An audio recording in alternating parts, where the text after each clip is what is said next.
नमस्कार दोस्तों। आज हम कॉन्ट्रासेप्शन के बारे में बात करेंगे कि कॉन्ट्रासेप्शन क्या होता है, क्या इससे एमसीक्यूज बनते हैं। कंपटीशन एग्जाम की दृष्टि से वेरी वेरी इंपॉर्टेंट टॉपिक है। यहाँ से हर एग्जाम में एक नए क्वेश्चन देखने को मिलता है। मैंने उन सभी गोल्डन की पॉइंट को यहाँ से कवर किया है जिनसे क्वेश्चन पूछा जा सकता है और प्रीवियसली एग्जाम में जिनसे क्वेश्चन पूछा गया है। मैं चाहता हूँ कि आप एक बार वीडियो को लाइक और चैनल को सब्सक्राइब कर दीजिए। फिर हम आगे बढ़ते हैं, फटाफट सब्सक्राइब कर दीजिए। चलिए शुरू करते हैं। हम सबसे पहले इंट्रोडक्शन देखते हैं कि कॉन्ट्रासेप्शन को हम बर्थ कंट्रोल के नाम से भी जानते हैं। किसके नाम से? बर्थ कंट्रोल एवं फर्टिलिटी कंट्रोल के नाम से भी जानते हैं। कॉन्ट्रासेप्शन मेथड और डिवाइस को प्रेगनेंसी को प्रिवेंट करने के लिए इस्तेमाल में लिया जाता है। कॉन्ट्रासेप्शन का जो मेन उद्देश्य होता है वो यही होता है कि कैसे भी करके प्रेगनेंसी को अवॉइड कर दिया जाए, है ना। अब प्रेगनेंसी को अवॉइड किस किस प्रकार से किया जाता है वो हम मेथड के अंदर देखेंगे कि मेथड ऑफ कॉन्ट्रासेप्शन। इसमें दो प्रकार के मेथड होते हैं, एक होता है टेम्पररी मेथड, एक होता है टेम्पररी मेथड एवं जो सेकंड होता है वो होता है परमानेंट मेथड। कौन सा होता है? सेकंड मेथड होता है परमानेंट मेथड। क्लियर है। हम बात करते हैं मेथड के क्लासिफिकेशन की, हम बात करते हैं इसमें क्लासिफिकेशन की हम बात करें इसमें, तो इसमें देखिएगा मैंने बहुत ही स्पेसिफाई किया है हर चीज़ को। इसमें देखिएगा सबसे पहले हम टेम्पररी मेथड के बारे में देखेंगे। किसके बारे में देखेंगे? टेम्पररी मेथड के बारे में देखेंगे। टेम्पररी मेथड के अंदर क्या होता है? इस मेथड के अंदर किसी भी चीज़ को प्रेगनेंसी को अवॉइड करने के लिए जो मेथड में इस्तेमाल में लिए जाएंगे वो टेम्पररी होंगे, यानी कि हम जब तक चाहे तब तक इसको प्रेगनेंसी को अवॉइड कर सकते हैं। इसमें देखिएगा बैरियर मेथड का मतलब होता है कि हम किसी भी तरीके से स्पर्म को जो है कि यूट्रस के अंदर जाने ही नहीं दें। इसका मतलब क्या है? हम इसमें कंडोम्स वगैरह के द्वारा स्पर्म को एक बैरियर दे देते हैं ताकि वो बाहर नहीं निकल पाता। तो इसमें देखिएगा एक होता है इसमें फिजिकल, एक होता है इसमें फिजिकल। इसके अंदर आता है कंडोम्स एंड डायफ्राम आता है इसके अंदर। दूसरा होता है केमिकल, इसके अंदर क्रीम्स जेली वगैरह आते हैं। तीसरा होता है कंबाइंस, इसके अंदर कंडोम्स और जेली दोनों आते हैं। कंबाइंस का मतलब क्या होगा? कंडोम्स और जेली। क्लियर है। बैरियर के बाद आता है हार्मोनल मेथड। मान लीजिए किसी भी तरीके से स्पर्म अंदर चला गया तो उसके बाद जो प्रेगनेंसी को अवॉइड करने का तरीका होता है वो कौन सा होता है? हार्मोनल मेथड के द्वारा होता है। इसमें होता है सबसे पहले ओरल पिल्स। इसमें क्या आता है? ओरल पिल्स आती है। ओरल पिल्स के अंदर माला एन और माला डी आती है। क्या आती है? माला एन में माला डी आती है। दूसरा आता है प्रोजेस्टेरोन ओरल पिल्स आती है और मेल पिल्स आती है। क्लियर है। इंजेक्टेबल की बात करें तो डेम्पा इंजेक्शन आता है और नेट ईएन आता है ना। सबडर्मल इम्प्लांट की बात करें तो इसमें क्या आता है? नोरप्लांट आता है। क्या आता है इसमें? नोरप्लांट आता है। तीसरा हम बात करते हैं इंट्रा यूटेराइन डिवाइस की कि टेम्परली इंट्रा यूटेराइन डिवाइस को जो है कि फीमेल के अंदर इंट्रोड्यूस कर दिया जाए जिससे कि प्रेगनेंसी को अवॉइड किया जा सके। तो इसमें जो नंबर 1 आता है वो फर्स्ट जनरेशन की आता है और इसमें आता है लिप्स लूप्स आता है। काफी बार क्वेश्चन पूछा गया है कि इंट्रा यूटेराइन डिवाइस के अंदर फर्स्ट जनरेशन में क्या आता है, तो इसमें लिप्स लूप्स आता है। सेकंड जनरेशन का क्वेश्चन भी पूछा गया है कि सेकंड जनरेशन के अंदर क्या आता है? इंट्रा यूटेराइन डिवाइस के अंदर टेम्पररी मेथड के अंदर सेकंड जनरेशन के अंदर क्या आता है, तो इसमें आता है कॉपर टी आता है। थर्ड जनरेशन की बात करें तो इसमें क्या आता है? प्रोजेस्टार्ड आता है। क्या आता है? प्रोजेस्टार्ड। अभी रिसेंटली एग्जाम में पूछा गया क्वेश्चन है ये कि थर्ड जनरेशन के अंदर क्या आता है, तो इसमें आता है प्रोजेस्टार्ड आता है। अगर हम नेचुरल मेथड की बात करें, नेचुरल मेथड यानी प्राकृतिक मेथड की बात करें, इसमें किसी डिवाइस या किसी कंडोम्स या किसी जेली वगैरह का इस्तेमाल में नहीं करेंगे, नेचुरली बात करेंगे। तो नेचुरली कैसे बात करेंगे? भाई ब्रेस्ट फीडिंग बढ़ा दो।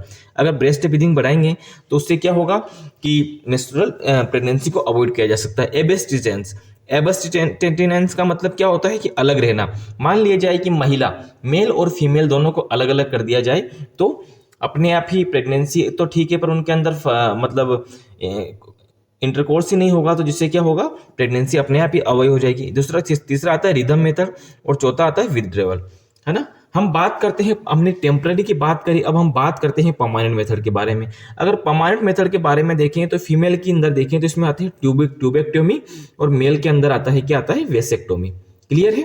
फीमेल के अंदर क्या आता है ट्यूबेक्टोमी और मेल के अंदर आता है क्या है वेसेक्टोमी।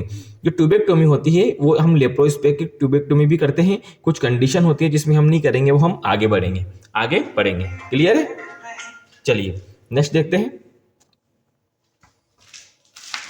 स्पेशल की पॉइंट के बारे में डिस्कस करेंगे। किसके बारे में डिस्कस करेंगे, अब हम स्पेशल की पॉइंट के बारे में डिस्कस करेंगे कि जिनसे संबंधित जो है कि हर एग्जाम में क्वेश्चन पूछा जाता है, जिनसे संबंधित हर एग्जाम में क्वेश्चन पूछा जाता है।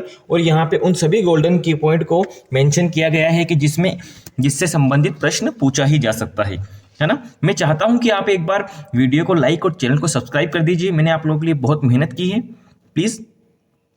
चलिए सोचिए मत, फटाफट से चैनल को सब्सक्राइब कर दीजिए फटाफट से। चलिए इसमें देखते हैं हम सबसे पहले इसमें देखेंगे हम इमरजेंसी कॉन्ट्रासेप्शन के बारे में। मान लिया जाए कि आपने कैसे भी करके भूल करके गलती करके इंटरकोर्स कर लिया तो उसमें आपको जो है कि क्या टेबलेट देनी है, लीवेनजेस्ट्रोल। हमेशा अपनी रियल लाइफ में याद रखिएगा, लीवेनजेस्ट्रोल 1.5 mg के टेबलेट उसको दे देने का है कि भाई तू खा ले, अपन से गलती हो चुकी है ना। इसको जो है कि अनप्रोटेक्टेड हम भावनाओं में बह के हमने अनप्रोटेक्टेड इंटरकोर्स कर लिया है तो याद रखिएगा 72 आवर्स के अंदर यूज में लेना होता है। इस गोली को कब लेना होता है, 72 आवर्स के अंदर इसको इस्तेमाल में लिया जाना होता है। इसका छोटा सा क्लिप बना के अपने दोस्तों को शेयर कर दीजिएगा ताकि उनके लिए ये चीज फायदे में रहे, है ना। दूसरा हम बात करते हैं एब्स्टिनेंस। ये एक अच्छा मेथड होता है और इसका इस्तेमाल कैसे किया जाता है, इसमें मेल और फीमेल दोनों को अलग अलग कर दो।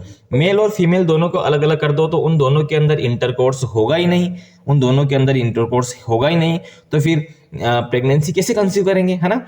ये जो मेथड है एब्स्टिनेंस का, यहाँ से एम्स के अंदर एक क्वेश्चन पूछा गया था कि effective way to prevent pregnancy, STD and HIV. अब ऐसा कौन सा वे हो गया जिसके अंदर हम प्रेगनेंसी को भी अवॉइड कर रहे हैं, सेक्सुअल ट्रांसमिटेड डिजीज को भी अवॉइड कर रहे हैं और एचआईवी को भी अवॉइड कर रहे हैं। तो भाई ये मेथड होता है एब्स्टिनेंस का, यानी कि अगर मेल और फीमेल दोनों अलग अलग रहेंगे तो मेल को अगर एचआईवी है तो फीमेल को होगा ही नहीं। क्यों नहीं होगा, क्योंकि दोनों अलग अलग है। क्लियर है। अब हम बात करते हैं नेक्स्ट पियरल इंडेक्स के बारे में। किसके बारे में, पियरल इंडेक्स के बारे में बात करेंगे। प्लीज चैनल को सब्सक्राइब कर दीजिए और वीडियो को लाइक कर दीजिए ताकि हम आगे बढ़े, फटाफट कर दीजिए। चलिए अगर हम पियरल इंडेक्स के बारे में देखें कि पियरल इंडेक्स क्या होता है, यहां से एम्स में क्वेश्चन पूछा गया था, मैंने यहां पे मेंशन भी कर दिया है। यहां पे क्वेश्चन क्या पूछा गया था, यहां पे क्वेश्चन पूछा गया था कि कौन सा मेथड प्रेगनेंसी फेलियर रेट को डिटरमाइन करता है। कौन सा मेथड जो होता है वो प्रेगनेंसी फेलियर रेट को डिटरमाइन करता है। तो यहाँ पे देखिएगा आप लोग, यहाँ पे जो होता है कि पियरल इंडेक्स मेथड होता है वो प्रेगनेंसी फेलियर रेट को डिटरमाइन करता है। क्लियर है। यह बर्थ कंट्रोल का इफेक्टिव मेथड होता है। इसमें याद रखिएगा ये क्या होता है, ये बर्थ कंट्रोल का इफेक्टिव मेथड होता है ना। हम बात करेंगे अब कॉन्ट्रासेप्शन पिल्स के बारे में। किसके बारे में बात करेंगे, हम कॉन्ट्रासेप्टिव पिल्स के बारे में बात करेंगे कि कॉन्ट्रासेप्टिव पिल्स से रिलेटेड काफी एमसीक्यू बनते हैं। तो इसमें देखिएगा ओरल कॉन्ट्रासेप्टिव जो पिल्स होती है वो ओवुलेशन को सप्रेस कर बर्थ कंट्रोल का काम करती है। ओवुलेशन को सप्रेस कर दिया तो अगर स्पर्म गया भी सही तो वो ओवम के साथ फर्टिलाइज नहीं हो पाएगा, जिससे क्या होगा, प्रेगनेंसी अवॉइड हो जाएगी। क्लियर है।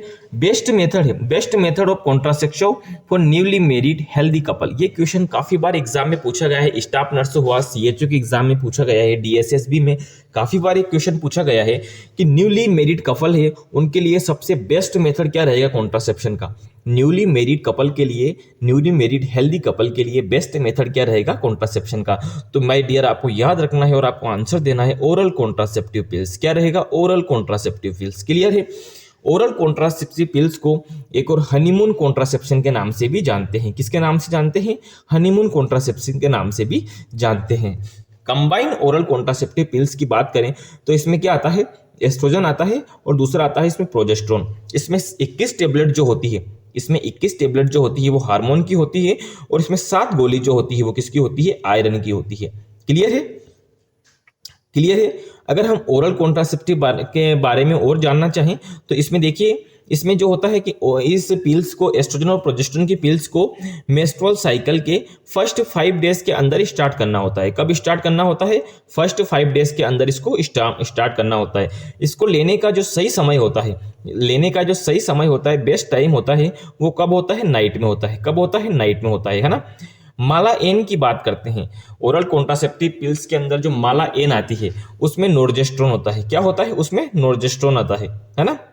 यह फ्री ऑफ कॉस्ट मिलती है, इसकी कोई पैसे नहीं लगते हैं। CSC PSC सभी जगह ये फ्री ऑफ कॉस्ट अवेलेबल होती है। अगर माला डी की बात करें तो इसमें डिजेस्ट्रोन आता है। इसमें क्या आता है? डिजेस्ट्रोन आता है, और ये 3 रुपए की पूरी स्ट्रिप मिलती है ना। ये 3 रुपए की पूरी स्ट्रिप मिलती है। क्लियर है? हम बात करते हैं अगर महिला गोली खाना भूल जाए। ये प्रायोरिटी बेस्ड क्वेश्चन है, क्योंकि यहाँ पे आपकी प्रायोरिटी पूछी जाती है ना। तो ये क्वेश्चन जो है कि एम्स के लायक है ना। इस पे थोड़ा ध्यान दीजिएगा आप लोग कि यदि महिला जो है कि सिंगल डोज को खाना भूल जाती है, miss the single dose of oral contraceptive pills, उसके बाद उसको क्या करना चाहिए? तो यहाँ पे आपका राइट आंसर आएगा कि take 2 pills next day and continue with the course, यानी कि अगले दिन दूसरी गोली खाने की कहे और उस कोर्स को कंटिन्यू करने की कहे, है ना। अगर वो 2 गोली भूल जाती है, if she miss the 2 pills, उसके बाद क्या करना चाहिए? Discontinue the oral contraceptive pills, oral contraceptive pills को डिसकंटिन्यू कर दीजिएगा भाई, और प्रेगनेंसी टेस्ट को परफॉर्म करना है। क्या करना है? प्रेगनेंसी टेस्ट को परफॉर्म करना है यहाँ पे, है ना। Perform pregnancy test. यदि प्रेगनेंसी टेस्ट जो है कि नेगेटिव आता है, यदि प्रेगनेंसी टेस्ट नेगेटिव आता है तो उसको क्या करेंगे? हम अनदर मेथड को सजेस्ट करेंगे। क्या करेंगे? Suggest another method. क्लियर है ना। ओरल कॉन्ट्रासेप्टिव पिल्स की बात करें, थोड़े से कॉम्प्लिकेशन के बारे में देख लेते हैं। यहाँ पे एजुकेशन से रिलेटेड प्रश्न पूछा जा सकता है कि ये किसका? ब्रेस्ट कैंसर का चांस बढ़ा देती है, increase chance of breast cancer, लेकिन एक काम और अच्छा करती है कि decrease chance of ovarian cancer, है ना। किसी भी चीज के 2 पहलू होते हैं, एक अच्छा होता है तो एक बुरा होता है ना। अच्छा इसमें क्या होता है कि ओवेरियन कैंसर के चांस को कम कर देती है, लेकिन वहीं पे बुरा ये होता है कि ये ब्रेस्ट कैंसर के चांस को बढ़ा देती है ना। Contraception for heart failure patient, अगर किसी पेशेंट को हार्ट फेलियर हो रहा है तो उसमें बेस्ट कॉन्ट्रासेप्शन कौन सा होगा? क्वेश्चन कई बार पूछा गया है, तो इसमें होगा राइट आंसर क्या जाएगा? आपका डायफ्राम जाएगा, है ना। बेस्ट मेथड क्या रहेगा? डायफ्राम रहेगा, है ना। डायफ्राम को जो है कि डच केप्स के नाम से भी जानते हैं, डायफ्राम को जो है कि डच केप्स के नाम से भी जानते हैं। क्लियर है? चलिए आगे देखिए, इसमें देखिएगा मेफिप्रोस्टोन क्या है? मेफिप्रोस्टोन जो है कि प्रोजेस्टेरोन का एंटागोनिस्ट है। मेफिप्रोस्टोन क्या है? प्रोजेस्टेरोन का एंटागोनिस्ट है ना। इसको एक नाम से और जानते हैं, RU486। किसके नाम से? RU486 के नाम से भी जानते हैं, जो कि किसमें? मेफिप्रोस्टोन जो है कि used in MTP, maternal termination of pregnancy, MTP with misoprostol combination, है ना। मेफिप्रोस्टोल को मिजोप्रोस्टोल के कॉम्बिनेशन के साथ में MTP के अंदर इस्तेमाल में लिया जाता है ना। क्लियर है? और काफी बार पूछा गया है, एक क्वेश्चन और काफी बार पूछा गया है कि best contraception for 20 year nullipara, 20 year nullipara के लिए बेस्ट कॉन्ट्रासेप्टिव कौन सा रहेगा? तो उसमें आंसर देना है आपको oral contraceptive pills. Oral contraceptive pills को हनीमून कॉन्ट्रासेप्शन के नाम से भी जानते हैं, याद रखिएगा, है ना। हम बात करते हैं कॉपर टी की। गोल्डन की पॉइंट में सबसे बेस्ट है कि copper T have highest incidence of ectopic pregnancy. Copper T को लगाने के बाद सबसे ज्यादा इसका कॉम्प्लिकेशन होता है, वो क्या होता है? इक्टोपिक प्रेगनेंसी होता है ना। एक क्वेश्चन जो है कि रिसेंटली पूछा गया था एग्जाम में, टुडे के बारे में एक क्वेश्चन रिसेंटली पूछा गया था कि today is the contraceptive method which have been recently introduced.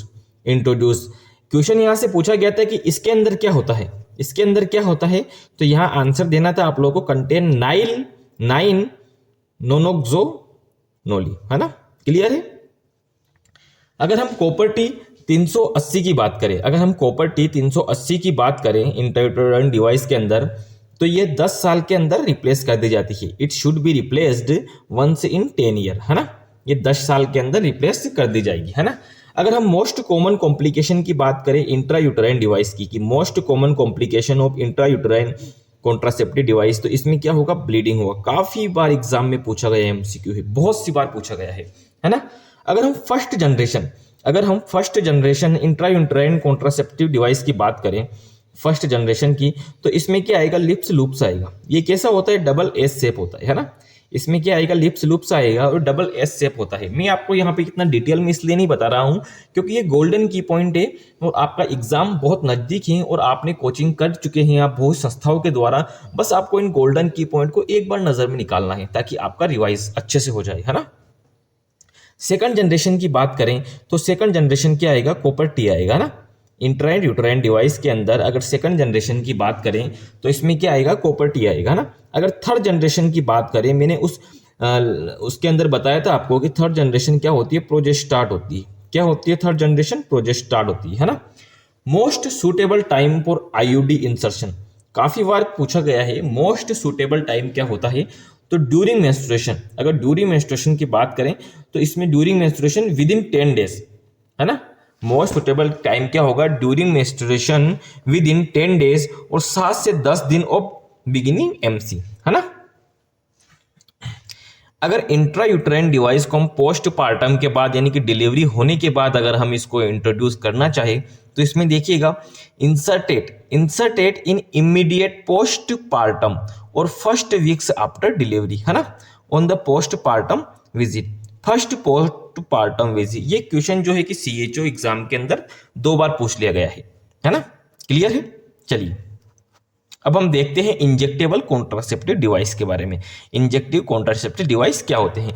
मैं चाहता हूं कि आगे बढ़ने से पहले एक बार आप प्लीज चैनल को सब्सक्राइब कर दीजिए और वीडियो को लाइक और शेयर कर दीजिए, है ना।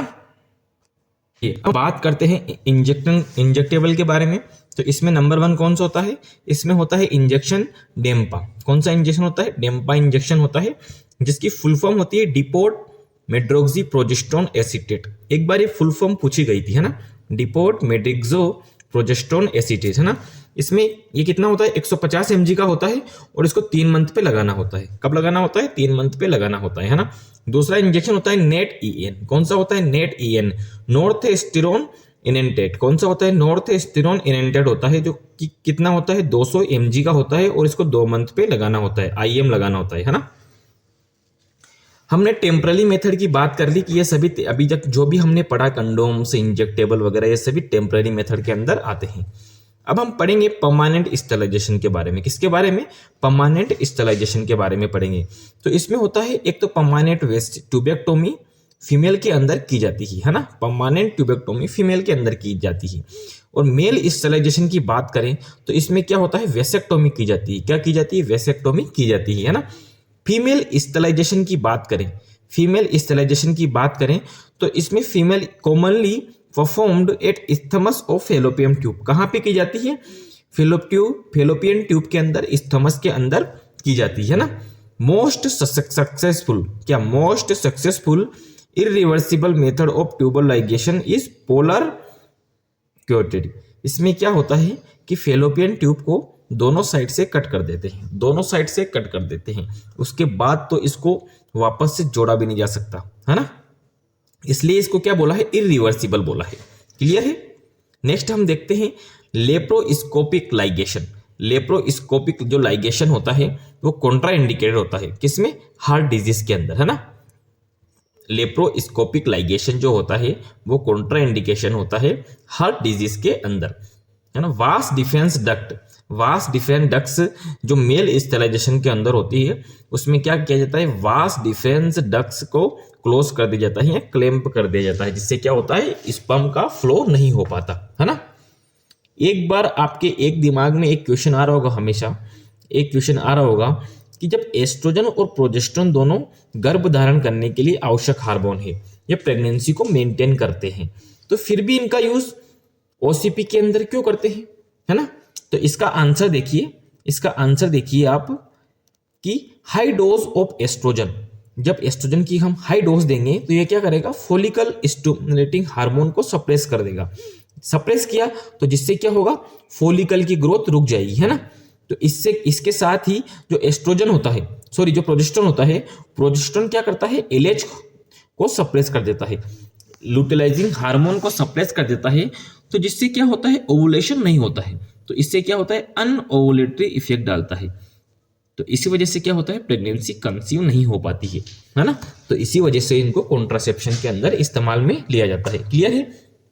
Thank you.